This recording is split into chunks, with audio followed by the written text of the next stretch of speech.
우리 옆에 계시는 분들과 한번 인사 나누겠습니다. 은혜 충만한 밤 되시기를 소망합니다. 네. 은혜는 우리가 갈망하지만 은혜를 베풀고 채워주시는 분은 하나님입니다. 우리가 갈망하면 하나님은 우리를 보시고 우리에게 예비하신 은혜를 내려주시는 분이십니다. 이 하나님을 바라보면서 지난 한 주간 동안의 삶을 돌아보고 또 남은 주말 주와 함께 동행하면서 다시 한번 이 밤 우리 가정과 또 나라 민족을 위해서 기도하는 밤이 될 수 있기를 소망합니다. 성도는 구별되게 사는 사람입니다. 그래서 성도, 거룩한 사람들이라고 이야기하죠.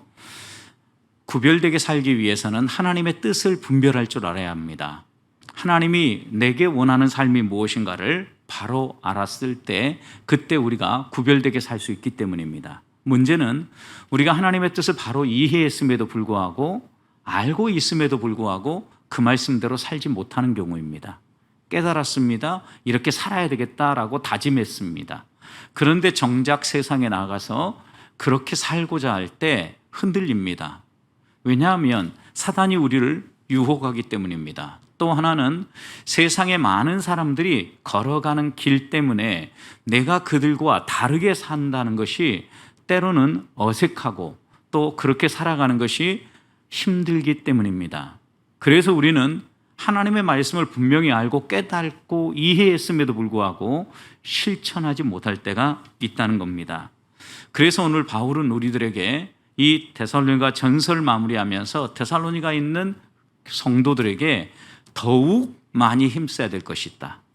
너희들이 어떻게 하면 하나님을 기쁘시게 하는지 알고 있지만 이제 그 하나님을 기쁘시게 하는 삶을 살기 위해 더욱 힘써라. 우리가 이 세상을 살아가면서 힘쓰고 또 힘써야 될 것이 있다. 그것은 하나님의 뜻을 이해하고 하나님을 기쁘시게 하는 삶이라는 겁니다. 성도 여러분, 여러분들은 한 주간 어떻게 사셨습니까? 하나님을 기쁘시게 하기 위하여 사셨습니까? 여러분의 삶을 내려놓을 때 하나님이 여러분을 보면서 야, 너 때문에 내가 참 좋았어, 행복했어, 이렇게 하나님이 말씀하실 그런 삶을 사셨습니까? 이런 질문을 던지면 목사님, 그런 삶이 어떤 삶입니까? 라고 이렇게 질문하는 사람이 있습니다. 여러분, 그런 삶이 어떤 삶이겠습니까? 하나님이 기뻐하시는 삶은 하나님의 뜻을 따라 행하는 삶입니다. 하나님이 우리에게 여러 가지 성경에서 하나님의 뜻을 가르쳐줬는데 오늘 말씀에서는요, 그 하나님의 뜻, 하나님을 기쁘시게 하는 것은 거룩하게 사는 거다. 그리고 그 거룩 가운데서도 성적인 유혹에서 넘어지지 아니하고 구별되게 사는 것이다 라고 말씀합니다. 바울은 데살로니가 교회의 성도들이 질문한 것에 대한 답이 지금 여기에 들어있는 거거든요.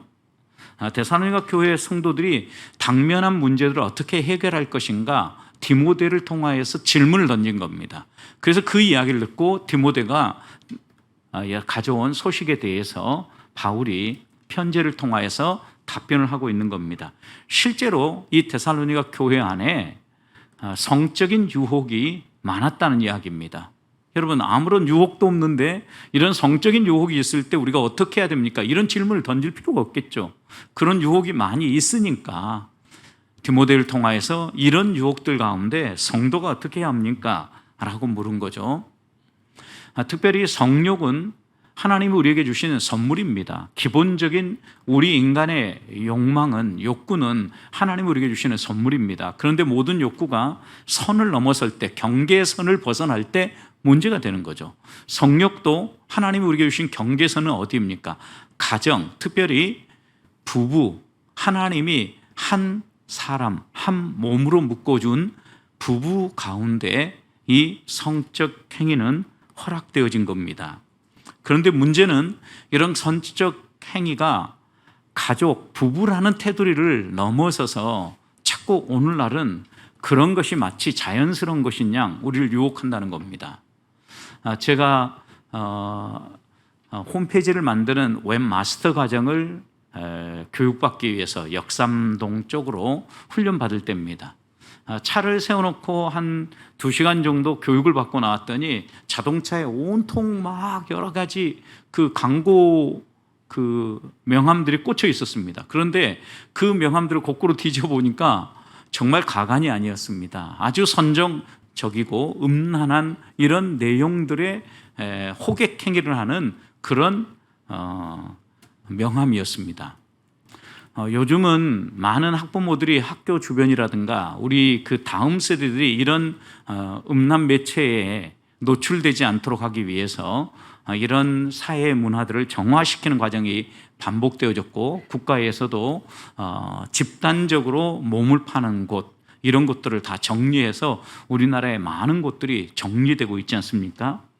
그럼에도 분명한 것 가운데 하나는 오늘 우리 사회 문화가 성적인 유혹으로 가득 채워져 있다는 겁니다.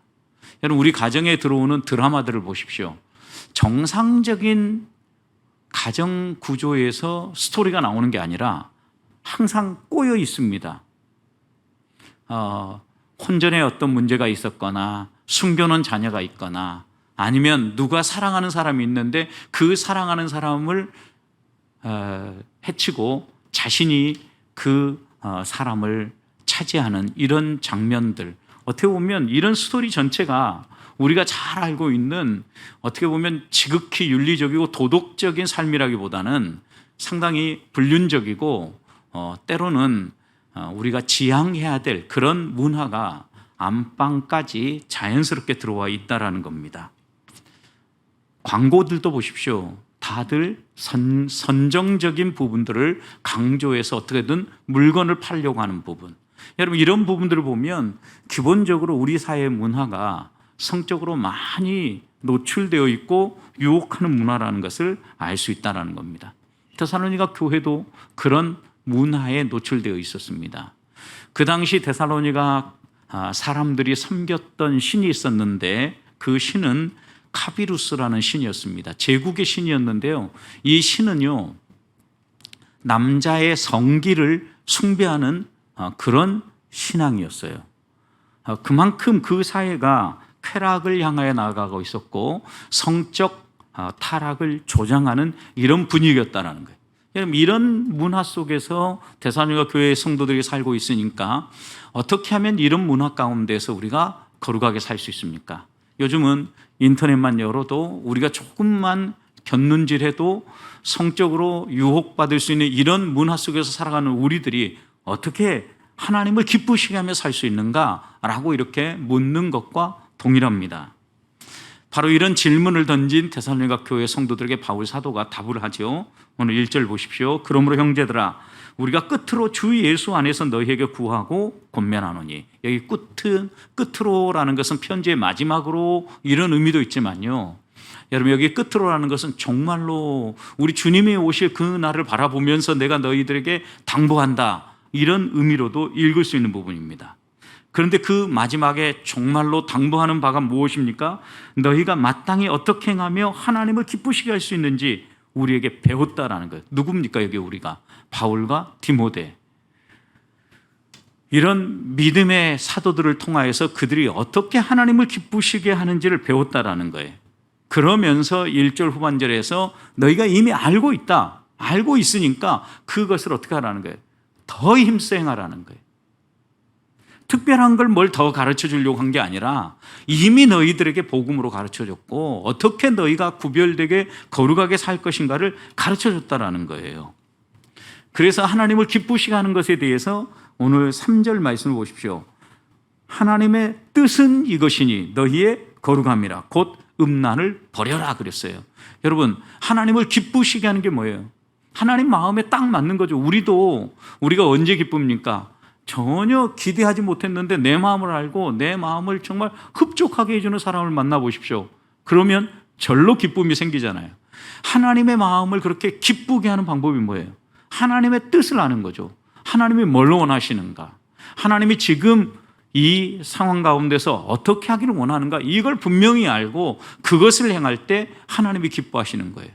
그런데 이 데살로니가 교회 성도들 가운데서 하나님의 뜻은 뭐였는가? 여러분 생각해 보십시오. 성적 유혹이 가득한 이곳에서 구별되게 그들처럼 향락 문화에 빠지지 아니하고 건강한 신앙생활을 하는 것, 이게 하나님의 뜻이겠죠, 여러분. 하나님의 뜻을 알아가는 게 참 어려워요. 예수님도 생각해 보십시오. 겟세마네 동산에 올라갈 때 하나님의 뜻이 무엇인지 알았을까요? 몰랐을까요? 알고 있었습니다. 그런데 하나님의 뜻을 알고 있음에도 불구하고 그 뜻대로 살기 어땠어요? 마음이 불편한 거죠. 힘들었던 거죠. 그래서 하나님 혹시 이렇게 하면 안 될까요? 라고 하나님 앞에 나아가서 기도한 거죠. 하나님 앞에 이렇게 기도하면서요, 자신의 속내를 털어놓은 거죠. 하나님 앞에. 하나님의 뜻대로 살아야 된다는 걸 알고 있지만 그렇게 하기가 너무 힘듭니다. 혹시 그렇게 말고 이렇게 살면 어떻습니까? 라고 예수님도 겟세마네에 올라가서 기도하신 거죠. 근데 기도하면 기도할수록 분명해지는 게 무엇이었어요? 내 뜻이 아니라 아버지의 뜻, 하나님의 뜻대로 살아야 된다는 거예요. 하나님이 우리를 향하여 가지고 계신 뜻도 분명해요. 그래서 3절 이렇게 했어요. 하나님의 뜻은 이것이니, 이거다. 그것이 무엇입니까? 너희의 거룩합니다. 구별한 것이다. 성적으로 오염되지 않고 도덕적으로 흠결이 있는 게 아니다. 그러면서 그것이 무엇인가에 대해서 바로 이어서 곧 뭐라고 그랬어요? 음란을 버리고. 여러분, 음란이라는 게 무엇입니까? 이 세상에 다른 이성에 대해서 불건전한, 비도덕적인, 그리고 성경이 허락하지 않은 방법으로 추구하는 거죠, 여러분. 또 7절도 보십시오. 하나님이 우리를 부르심은 부정하게 하려 하심이, 부정하게 하심이 아니요 거룩하게 하십니다. 그랬어요. 부정과 거룩을 대비했어요. 부정. 여러분, 부정이 뭐예요? 여러분, 우리가 불륜을 저지르는 게 이게 부정이라고 얘기하는 거예요. 오염되어진다라는 거죠. 그리고 하나님의 말씀 안에서 하나님이 허락하신 뜻 안에서 살아가는 것을 거룩이다라고 이렇게 구분한 거죠.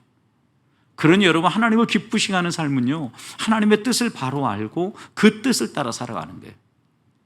하나님의 뜻은 특별히 세상에 이런 오염된 성적 문화 속에서 하나님의 자녀답게, 어떻게 보면 아이들 가운데도 그런 이야기가 있다고 하죠. 요즘은 청년 대학생들 가운데에도 혼전 순결을 벌인 청년들이 50%를 넘어서 60%를 넘어서고 있다고 합니다. 여러분, 그런 가운데 순결을 지키고 성적으로 깨끗하게 사는 사람들을 향하여서 천연 기념물이라고 이야기합니다. 그만큼 드물다라는 얘기죠. 여러분, 이런 사회를 우리가 지금 살아가고 있어요. 이런 사회 속에서 우리들이 어떻게 거룩해질 수 있는가? 여러분, 그런데 3절 말씀 다시 보십시오. 하나님의 뜻은 이것이니 너희의 거룩합니다 라고 얘기할 때 이 거룩함이요, 명사로 이렇게 묘사되고 있는데 거룩하게 되어져 가는 과정을 뜻하는 단어가 쓰여졌어요. 여러분, 우리가 어떻게 얻어지는 거룩을 이야기하냐면 그냥 단순간에 그냥 툭 떨어진 거룩함이 아니라 거룩하게 살고자 몸부림치며 애쓰며 얻어낸 거룩을 이야기하는 거죠. 유혹에 한 번 넘어졌다, 두 번 넘어졌다, 세 번 넘어졌던 사람들이 한 번씩 줄어들고 더 하나님 앞에서 건강하게 서가는 것, 이게 뭐예요? 거룩해져 가는 과정인 거죠. 이 거룩함을 이야기하고 있는, 여러분, 성화를 이야기하는 겁니다. 성화는 우리가 다듬고 내가 노력해서 만들어가는 것처럼 느껴져요. 여러분, 그런데 성경은 성화마저도 하나님이 하신다라고 얘기해요. 데살로니가전서 5장 23절입니다. 아직 읽진 않았는데 우리가 읽어볼 건데 5장 23절 보십시오. 평강의 하나님이 친히 너희를 어떻게 해요? 온전히 거룩하게 하시고. 누가요? 평강의 하나님이 누구를? 우리를 어떻게? 거룩하게. 거룩한 정도가 어느 정도로? 온전하게, 아무런 티가 없도록 온전하게 만드시는 분, 그분이 누구예요? 평강의 하나님이시다라고 얘기한 거죠. 여러분, 그러니까 우리가 거룩하게 산다는 것은 무슨 의미예요? 하나님이 우리를 만져주시고 은혜 베풀어 주셔서 하나님의 손에 사로잡혀서 살아간다는 의미예요. 여러분, 그러니까 우리가 이 세상을 살아갈 때 하나님의 손에 사로잡히지 않고는요, 거룩한 삶을 살아갈 수 없어요. 순간순간마다 하나님을 생각해야 되고, 하나님 어떻게 살아가는 것이 하나님의 뜻이고 하나님은 어떻게 행하기를 원하십니까를 물어야 돼요. 다시 1절을 보십시오. 그러므로 형제들아, 우리가 끝으로 주 예수 안에서 너희에게 구하고 권면하노니 너희가 마땅히 그 다음 어떻게 행하여 하나님을 기쁘시게 하는가. 여러분, 하나님이 우리를 거룩하게 하는데 그 하나님의 거룩하게 하시는 손길에 사로잡힌 사람은요, 관심사가 하나 있는 거예요. 무엇이 관심사예요? 하나님의 뜻을 행하는 거예요. 여러분, 그래서 어떻게 행하여 그랬어요. 하나님을 기쁘시게 하는데 그냥 말로만 기쁘게 하는 게 아니에요. 행하여서 기쁘게 되어진다라는 거죠. 우리가 행함을 통하여 하나님을 기쁘시게 한다라는 것은요, 행함이 없으면 죽은 믿음이라고 이야기했던 야고보 사도의 권면처럼 행함이 없으면 하나님을 기쁘시게 할 수 없다라는 거예요. 말로 우리가 아무리 하나님을 영화롭게 한다고 해도 행함이 따라오지 않으면 그 말은 공허한 말이 되어버린다라는 거예요. 그런 점에서요, 믿는 것과 행함이 일치하는 성도, 이 사람이 어떤 사람이에요? 하나님을 기쁘시게 하는 사람이고 거룩한 삶을 살아가는 사람인 거죠. 우리가 거룩한 삶이 멀리 있는 게 아니라 하나님의 뜻을 행하는 것인데, 하나님의 뜻은요, 내가 믿는 대로 행하는 거예요. 왜 그러면 우리는 하나님 앞에서 거룩이 없습니까? 행함이 없기 때문입니다. 또 다르게 살지 않기 때문입니다. 비슷하게 살려고 하기 때문이고, 세상 사람들이 살아가는 대로 그냥 따라가기 때문에 이런 문제가 된다라는 거예요. 그러면 여러분, 우리들이 행함을 가지고 살아간다는 의미는 무엇입니까? 예를 한번 들어보겠습니다. 어떤 사람이 피아노를 배우는 사람이 있다고 한번 가정해 봅시다. 선생님이 피아노를 이렇게 강당에다가 설치해 놓고 이 피아노는 어떻게 연주하는 거야 열심히 설명을 해줍니다. 그리고 처음에는 이렇게 음계를 따라서 연습하고 또 노력하면 연주할 수가 있어. 그러면서 시연을 보여줍니다. 그리고 멋들어지게 연주를 합니다. 자, 알았지? 오늘 수업 끝. 이렇게 끝나고 계속해서 수업이 진행된다고 생각해 보십시오. 그러면 머리로 이론적으로는 많이 알 수 있어요. 아, 저렇게 만지면 좋은 소리가 나오겠구나. 아, 피아노는 저렇게 치는 거구나. 이론은 다 알 수 있어요. 그런데 정작 피아노 앞에 앉혀놓으면 어때요? 연주하지 못하는 거죠, 여러분. 그러면 그 사람을 향하여서 피아노를 칠 수 있는 사람이라고 말하지 않아요, 여러분. 좋은 선생님은요, 한번 이렇게 설명해 준 다음에 그 학생을 피아노 앞에 앉혀서 직접 연주해 보게 하는 거죠. 그리고 그 연주 가운데 무엇이 잘못되고 있는지, 손가락 모양은 어떤 것이 문제인지 하나하나 손가락 모양까지 잡아주는 거죠. 처음 배울 때. 그러면 그 아이는요, 그 학생은요, 좋은 피아니스트로 성장할 수 있는 기초를 다지게 된다는 거예요. 여러분, 우리 신앙도 마찬가지예요. 하나님 말씀에 대해서 우리가 계속해서 이렇게 가르쳐주고 알려주는데, 여러분, 머리로만 많이 들어요. 이론으로 설명을 많이 들어요. 여러분, 그래서 좋은 설교자가 어떤 설교자입니까? 설교한 것을 보여주며 살아가는 설교자가 좋은 설교자예요. 그런 점에서 말씀을 전할 때마다 저와 같은 설교자는요, 항상 두려움이 있어요. 말씀대로 살고자 하지만 그대로 못 사는 경우가 많잖아요, 여러분. 우리도 마찬가지예요. 우리가 하나님의 말씀을 대하고 하나님 앞에서 거룩하게 살아간다는 것은요, 그 말씀대로 그냥 살아가는 게, 성경도요, 이것에 대해서는 더 많은 설명을 하지 않아요. 여러분, 이 땅에 죽음을 보지 아니하고 하나님 나라 옮겨진 에녹, 여러분 생각해 보십시오. 성경은 에녹의 삶에 대해서 성경 몇 절을 할애하지 않아요. 몇 절 기록하는데요, 분명하게 에녹에 대해서 표현하는 말 한마디는 딱 이거예요. 그가 하나님과 동행하였다. 여러분, 하나님과 함께 인생길을 걸어갔다라는 거예요. 어떻게 걸어갔는지는 몰라요. 그런데 분명한 것은 그 길을 걸어갈 때 하나님이 그 옆에 계셨다라는 거예요. 하나님 손을 잡고 걸었다라는 거예요. 결국 이렇게 사니까 히브리서 저자는 이런 에녹의 삶을 뭐라고 했어요? 하나님을 기쁘시게 하는 자라는 증거를 얻었다 그랬어요. 에녹이 한 일은 뭐예요? 동행했어요. 하나님의 손을 잡고 걸어갔어요. 하나님의 뜻이 무엇인가 알고 그대로 행했어요. 그러니 그것이 하나님을 기쁘시게 하는 일이고, 그를 이 땅에 두지 않냐고 하나님이 그를 하나님 나라로 데려갔다 약속하고 있는 겁니다. 요한복음 8장 29절 말씀을 보면 예수님도 이렇게 말씀하셨습니다. 나를 보내신 이가 나와 함께 하시도다. 예수님을 보낸 사람이 누굽니까? 하나님 아버지죠. 예수님도 항상 하나님 아버지가 나와 함께 하신다 이렇게 얘기하면서 그 다음 이렇게 얘기했어요.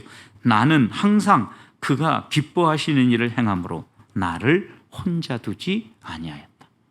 하나님이 기뻐하시는 일이 뭐예요? 하나님과 함께 걸어가면서 하나님이 원하시는 일을 하는 거죠. 내 뜻을 주장하지 아니하고. 하나님이 우리를 보내셔서 우리를 통하여 무언가 하기 원하는 일이 있다는 걸 믿으시죠, 여러분? 우리는 그걸 사명이라 그래요.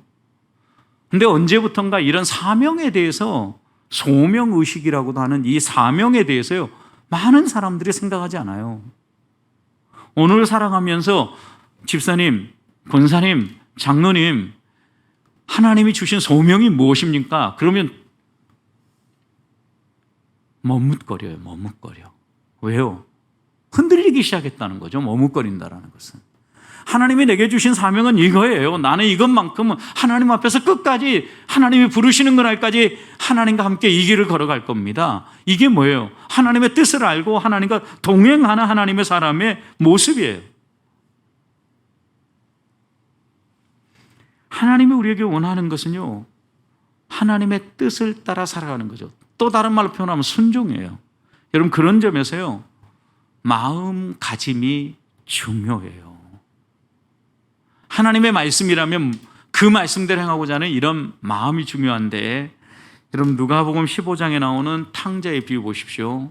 우리는 아버지의 유산을 다 받아가지고 떠나가서 타국에서 허랑방탕하게 써버린 둘째 아들, 이 탕자만 나쁜 아들이다, 정말 탕자다, 이렇게 생각하지요. 여러분, 그런데 큰 아들 보십시오. 큰 아들도 아버지 곁에서 살고, 오늘 우리로 표현하면 주일 예배, 주일 성수도 잘하고 예배당 안에 들어와 있었습니다. 여러분, 그런데 이 큰 아들이 어떤 반응을 보입니까? 큰 아들도요, 자기 공로와 자기 의로 살아요. 집 나갔던 동생이 들어와서 큰 잔치를 벌인 걸 보면서 이 큰 아들이 화가 머리끝까지 올라왔습니다. 들어가지 않습니다. 그러자 아버지에게 내어놓은 넋두리가 무엇이었습니까? 나는 아버지를 위해서 충성을 다하고 순종을 하고 아버지가 시킨 일 하나도 빠짐없이 다 했는데 아버지 언제 나한테 이렇게 잔치 벌여준 적이 있습니까? 그런데 아버지 유산까지 다 가서 말아먹어버린 저 녀석을 위해서는 이게 무슨 잔치입니까? 여러분, 이런 큰 아들의 모습은요, 자신이 정말 아버지의 은혜로 살아가고 있다는 사실을 놓치고 자기 나름대로 아버지를 위해서 내가 무언가를 하고 있다고 생각합니다. 자기 공로에 사로잡혀 있는 거예요. 무언가를 얻기 위해서 집안에 붙어 있는 큰 아들도 탕자였던 거죠.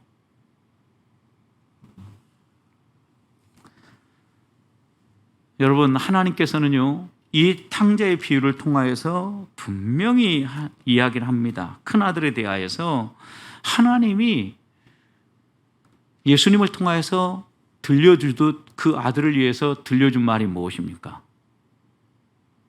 내 집에 있는 것이 다 너 것이다. 그런데 너에게 뭘 안 잡아주고 뭐 안 해줬다고 불평하는데 이 집안에 있는 이 모든 것이 다 내 것이다라는 거죠. 하나님 안에서 살아가는 삶, 하나님이 주시는 풍성한 삶을 누리며 살아가는 삶, 이미 이것이 우리에게 큰 복인 거죠. 구원과 구원 안에서 하나님께서 주시는 모든 것을 누리며 살아가는 삶이 행복이에요. 그래서 아버지는 큰아들에게 내 것이 다 너의 것이다라고 얘기한 거죠. 하나님이 오늘 우리들에게도 내 것이 다 너희들 것이야 라고 이야기하는 거죠. 언제부턴가 우리는 우리의 사명을 이야기하기보다는 내가 누구에 비해서 더 열심히 이렇게 섬기고 봉사하고 했는데 하나님, 내 삶에는 왜 이런 열매가, 왜 이런 하나님의 은혜가, 왜 이런 하나님의 선물이 주어지지 않습니까? 라고 불평하고 원망할 때가 있다라는 거예요. 이런 우리들의 마음이 바뀌어야 돼요. 충성하고 또 충성하고. 여러분, 9시에 들어온 사람이나 오후 5시에 들어온 사람이나 똑같이 한 달란트 주는 것이 아버지의 뜻이에요. 주인의 뜻이에요. 하나님은요, 누구나 다 구원의 놀라운 잔치 안에 들어와서 구원의 풍성한 복락을 누리기 원하신다라는 거예요. 그런 점에서요, 오늘 우리들이요, 이 땅에서 하나님의 뜻을 따라 거룩하게 살아가는 것은요, 어떤 반대급부를 얻어내기 위하여서 살아가는 삶이 아니에요. 하나님이 내게 베풀어 주신 은혜에 대한 감사이며 그 감사로서 구별되게 마땅히 살아가야 되는 거예요. 그래서 우리를 향하여서 분명히 얘기하죠. 너희는 왕 같은 제사장이에요. 달라진 사람들이라는 거예요. 우리가 이런 마음을 가지고 이 땅을 살아갈 때 우리의 거룩이 살아나고 하나님을 기쁘시게 하는 삶이 살아난다라는 거예요. 우리 자신을 돌아보십시다.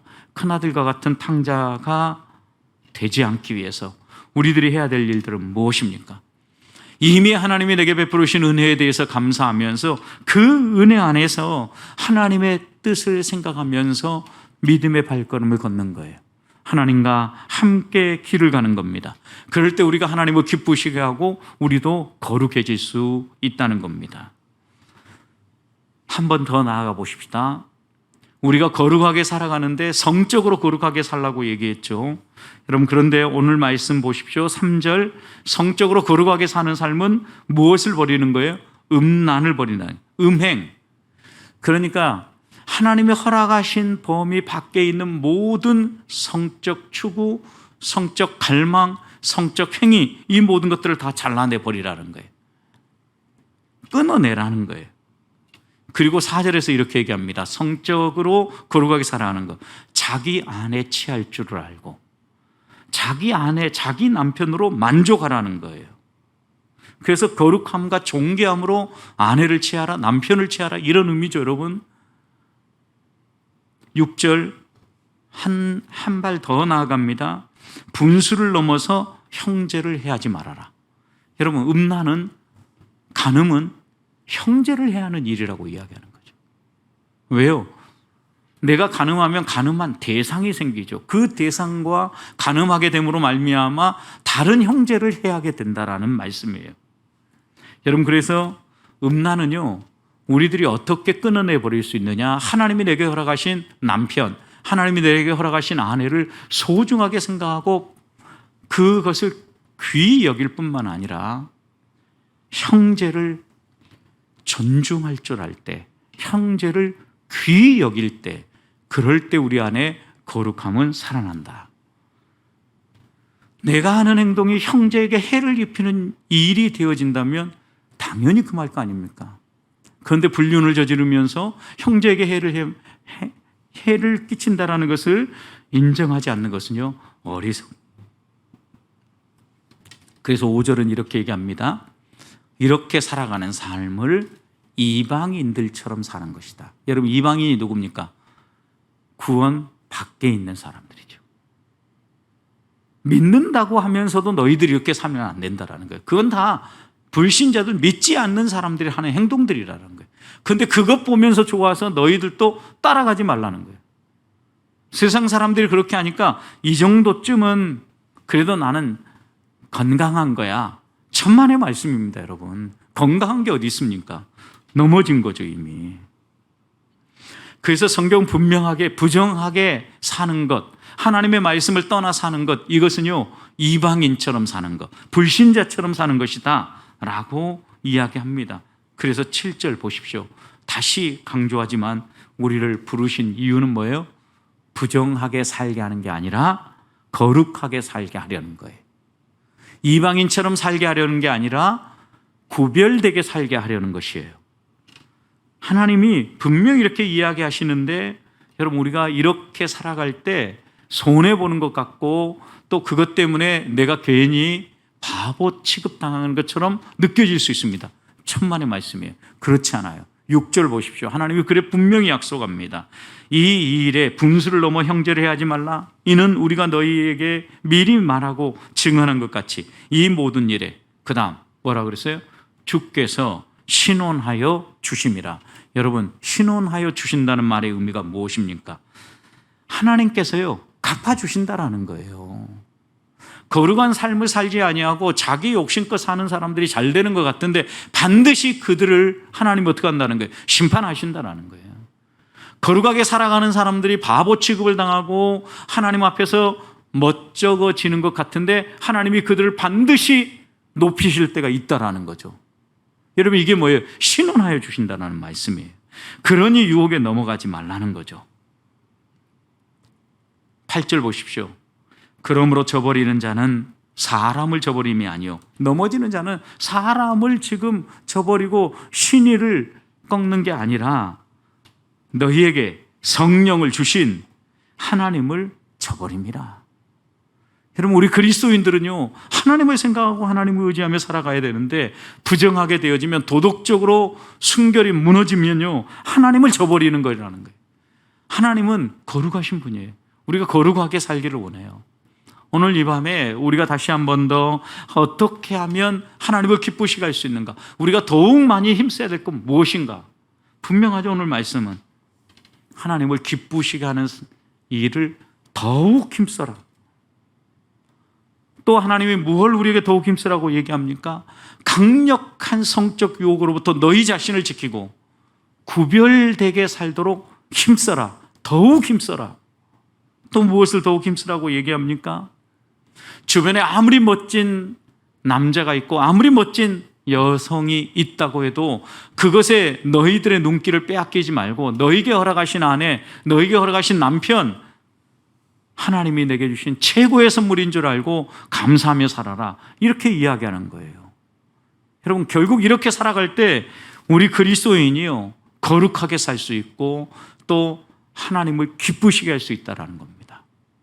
사랑하는 성도 여러분, 이 밤 우리들이 더욱 힘써야 될 것은 무엇입니까?